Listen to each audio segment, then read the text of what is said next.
that we have Michael Yule Yes. speaking about the project that he's working on down in South Baltimore, moving around the city. Yep. And so thank you for joining us. Absolutely. Yeah. Just so you know, I will also be referring to Scott over on the side. He'll be jumping in at a couple of key parts a little bit later on. Is that a wave because you can't hear me? Absolutely, I'll gladly speak up. The project that I'm talking about is actually segued pretty well with these guys. First, Dave was talking about aquaponics, and then Vinny is talking about really creative ways that we use what the urban environment provides us to farm. How do we grow food in a city that was certainly developed for people, for cars, for buildings, for commerce, but not for us to have our soil? And so what I'm going to go through is a couple of examples of what people are doing both around the country, but also what we're looking at doing here at some research institutes and on the west side of Baltimore. So as you know the story of a vacant lot. In Sandtown, we have 1 in 4 buildings is vacant. And so we see this image every day. This is a big part of the reason that the mayor is looking for 10,000, lots of families to move into the city, for people to pay taxes, for people to feel safe in their neighborhoods, for people to eat the food that you're growing. But that's kind of the start of what I would consider a wasted asset. And so I'd like to really consider the idea of a passive micro farm. What does a wasted building look like what does a wasted building look like when we are using all of those niches, all of those little tiny spots that usually would be forgotten about anywhere else? So big picture, let's look at a couple of options of what are going on. This is what a number of architects design. This is not where we live. This is not even what we're going to see soon. There's some places in India, in Saudi Arabia, where they're building buildings like you see on the right. Basically farms inside of structures, right inside of our city, where all of the people are. Professors at the University of Columbia Columbia University are working hard at understanding all of the medical effects of being able to do that. But you look at the picture on the left, and you see a city that looks, if you take away all of the green, suddenly it looks like something we would see. You see row houses, you see some people in the street. That could be Philadelphia, that could be Detroit, that could be Baltimore. This is what people are selling. So this is not what I'm designing. This is what the market's already producing. On a large scale, they have grow lights that rotate a bin, grow all of your microgreens very cost effectively for energy per amount of food. Okay? On the left, you see rotating bins that maximize the amount of solar insulation, or basically the sunlight that they can receive in one hierarchical space. So one warehouse, one side of a building. Okay? This is big scale. Okay? Then you have the next kind of tier. You have these smaller crops. The products on the left stand about my height. They're on the tops of buildings in Brooklyn. They're for restaurants. They're for people on their back patio. They're for the balconies. These are all grown aeroponically, so using the same spray misting technology, maximizing the roots so that you can utilize the nutrients and grow much faster than you would in soil or in aquaponics. Doing it in a much more densely located area. On the right, they would build these small bins, make a wall like this, and just line the building.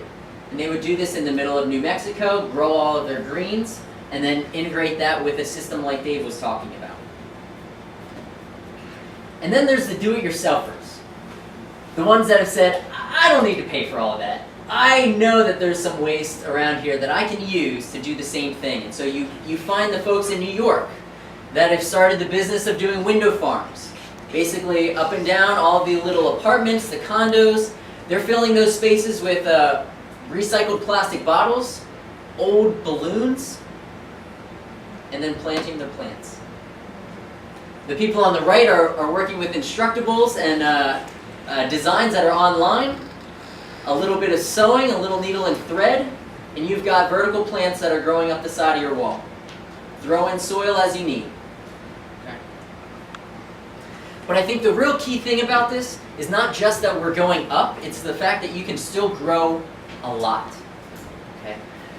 The foods on here are typically what I would expect from anybody saying that I can grow leafy greens, I can grow microgreens, I can do my lettuce, my spinach, my roots, my strawberries.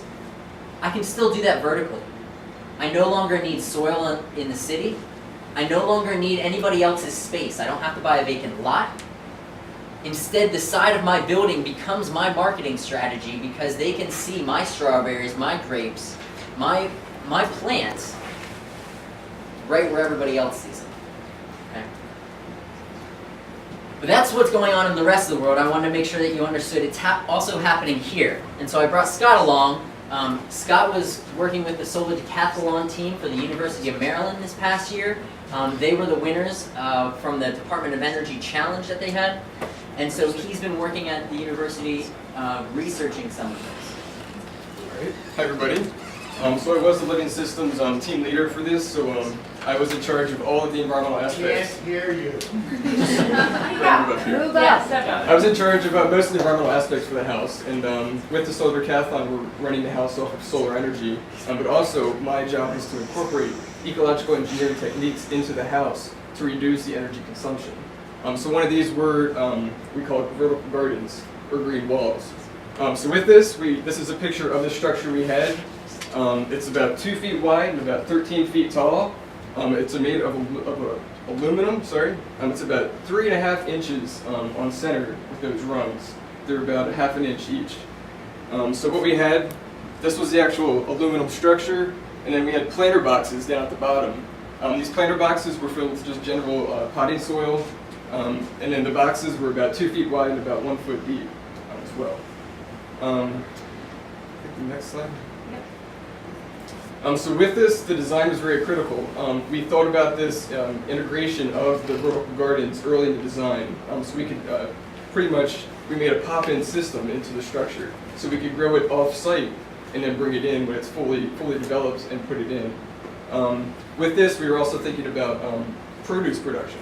So we chose plants, I think the next one. We chose plants to produce grapes, some kiwi, some passion flower, and some groundnut. So most of these things produce some type of nut or produce that we can use. The purpose of the green wall is to help shade the house itself. This is a picture of it fully developed and during the competition. Over on this side, there was a big glass door that went into the kitchen. This is on the southwest side. So it gets the afternoon sun, which is pretty hot. These walls help to shade that door to reduce the sun exposure into the kitchen, therefore reducing the amount of energy you need to condition that space, while also producing produce for consumption. So now, a lot of these ideas float around out there as to how do we use what is most available in Baltimore, and then also what is going to produce something that I want to live in and something that I want to eat. And so we're looking at a pilot in the west side of Baltimore to do this very thing. And so we take, instead of this vacant building, the number of vacants, like I said before, there's lots of them. There's lots of them that are south-facing. There's lots of them that are very cheap. There's lots of them that nobody wants. And so we want to take that idea and say, how do I now take the aquaponics that I see, the creative use of space, using all of those niches, and then growing vertically. And so we want to look at how do I basically make an arc.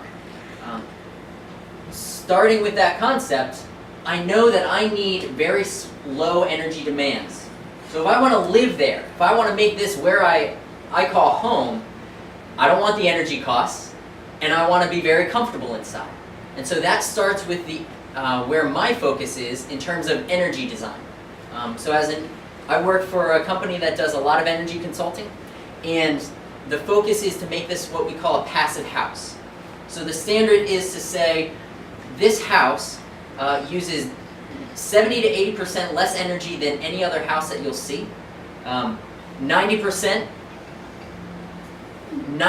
of it is kind of the hallmark and what can be done.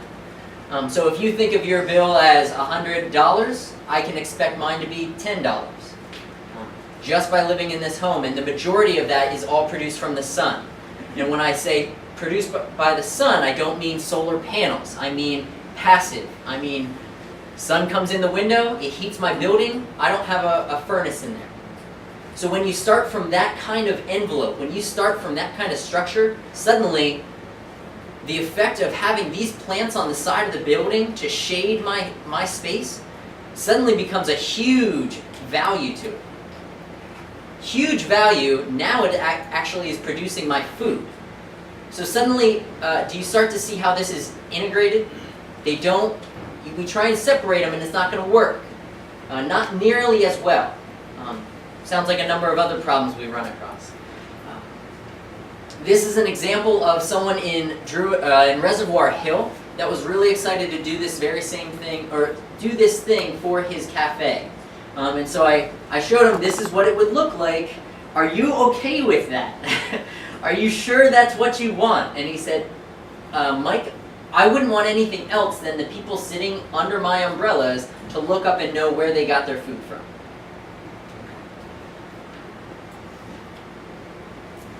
I talk about the assets of Baltimore because I want to make sure that we frame this in the right way. I don't think of vacant buildings or vacant lots as a problem. I just don't think that we're valuing them properly. I don't think of the north side of my building as a problem for growing food. Instead, I think it's the best place suited for growing my mushrooms. I think my basement, instead of a problem for having mold and mildew, is now the best place for me to grow my fish. So suddenly all of those walls, all of those features have a value, and economically speaking in Baltimore, it's really easy for me to get a home from vacant to value for $5,000. If I want to look for one south facing, well, okay, maybe 10. You know, not so bad suddenly. But there's all these other values, and I think Scott can speak to some of those. Right, so some of these things that we were looking at during this, trying to determine if the green wall was suitable, you kind of have to think about the exterior of the building. You're going to have to replace that X number of years. This green wall is going to help to protect that, shade it, and therefore increase the lifetime of that exterior. Obviously, the heating of the walls, the sun's going to heat up the outside of the wall. Instead, the plants are going to use this energy naturally, making it more passive. Environmental ecosystem services, the air. Plants naturally purify the air, so you're helping to increase that purification within cities. Also, noise pollution. It helps to add kind of an insulation barrier to the exterior of the wall. Also, just the aesthetics of it. It's soothing, the green look of it. And also, for the depending on the situation you have, if you have to bring in soil, or if you can actually use it there, that's a cost benefit. And also the energy reduction that you have from that, and then also the plants that you have. There's many different options. This list continues on. These are just the ones that we use. There's spinach, there's hops you can put up there. There's many options that you can use for that production of the wall and the energy savings. Thank you.